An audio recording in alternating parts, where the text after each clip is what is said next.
பொருளோடு புகழைத் தந்து போற்றிடும் வாழ்வைத் தந்து வருங்காலம் அனைத்தும் செல்வம் வரும் காலம் ஆக்கி வைத்து பெருமைகள் வழங்க வேண்டும், பேரருள் கூட்ட வேண்டும். அருள்மிகு குருவே உன்னை அடிபணிந்து வணங்குகின்றேன். வருடம் ஓர் ராசி வீதம் வட்டமாய் சுழன்று வந்தே தருகிற பலனை நாங்கள் தங்கமாய் ஏற்றுக்கொள்வோம்.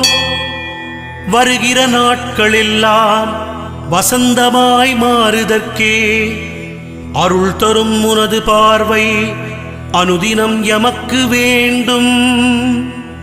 குருவே நீ பார்த்தால் போதும் கோடியாய் நன்மை சேரும்.